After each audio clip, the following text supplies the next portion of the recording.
வணக்கம்.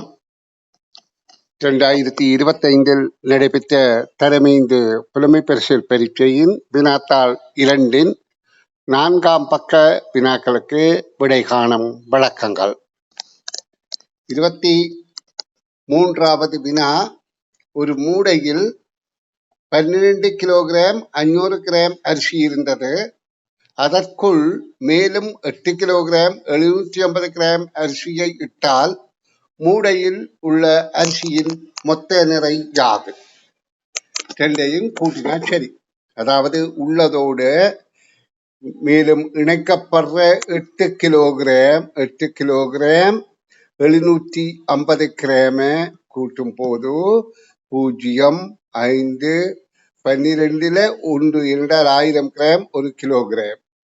அப்ப 1, அப்ப இதுல 21 கிலோகிராம் 250 கிராம் என்பது பொருத்தமான விடை.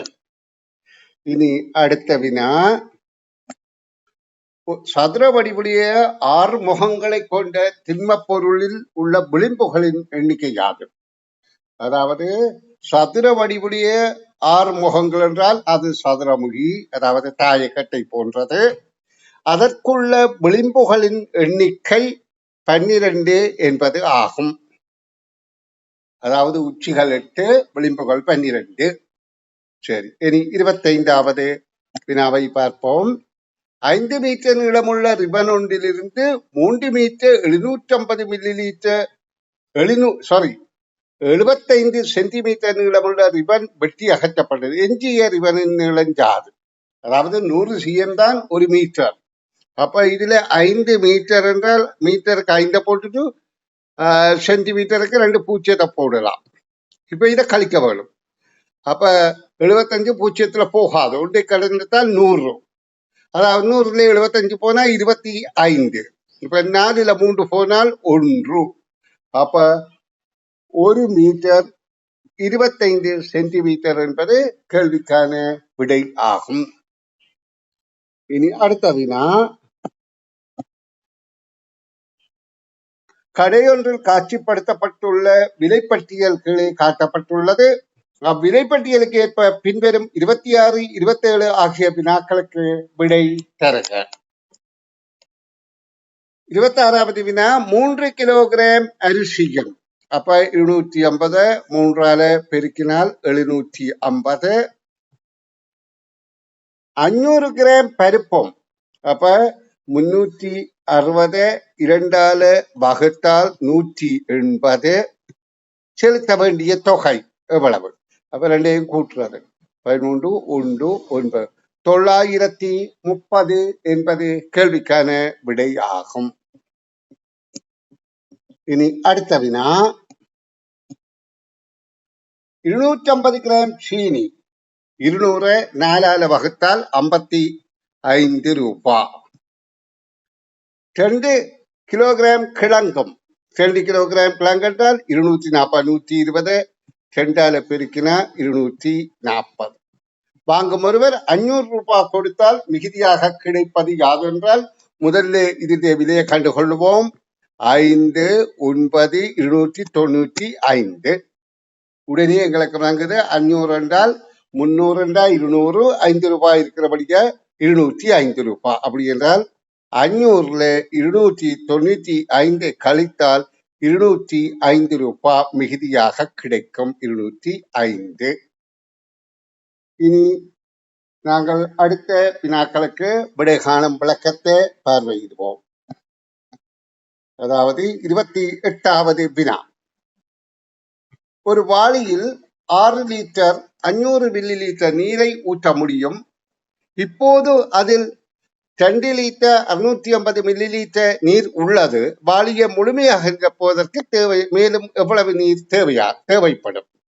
அப்ப நாங்க என்ன செய்யணும்? 6 லிட்டர் 500 மில்லிலீட்டர்ல இருந்து உள்ள நீரை கழித்தால், அதாவது 0ல 0 0ல போகாத, அப்ப 10ல 5 போனால் 5, இப்ப இது 4 ஆயிட்டு. 14ல 6 போனால் 8, அப்ப 850 மில்லிலீட்டர். இங்க இது 5 ஆயிட்டு, 5ல 2 போனா 3, அப்ப 3 லிட்டர் 850 மில்லி லிட்டர் என்பது கேள்விக்கான விடையாகும். இனி சலாகை கோட்டுப்பட 20வது வினாவை பார்ப்போம். பின்வரும் வரைவில் மாணவர் குழுவில் உள்ள ஒவ்வொரு மாணவனும் மிகவும் விரும்பும் விளையாட்டுகள் பற்றிய தகவல்கள் காட்டப்பட்டுள்ளன. எனினும் வலைப்பந்து விளையாட்டை விரும்புவோரின் எண்ணிக்கை மற்றும் வரைவில் காட்டப்படவில்லை. இப்ப கேள்வி என்ன? கிரிக்கெட் கேள்வியே கிரிக்கெட் விளையாட்டை விட கரப்பந்து விளையாட்டை எத்தனை மாணவர்கள் கூடுதலாக விரும்புகின்றனர் என்று கேட்கப்படுகிறது.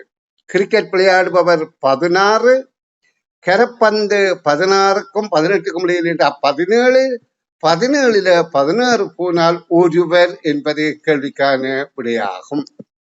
இனி நாங்கள் அடுத்த வினாவை பார்வையிடுவோம்.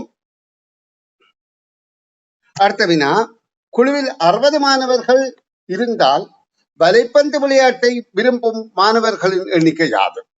அப்ப 3லும் உள்ள எண்ணிக்கையை கூட்டி, அதாவது 16, 17, 14, 3ஐயும் கூட்டினா 16ஐயும் 14ஐயும் கூட்டினா 30, 30ம் 17ஐயும் கூட்டினா 47, 47 நாங்கள் 60ல கழித்தால் 3, 1, 13 மாணவர்கள் என்பது கேள்விக்கான விடையாகும்.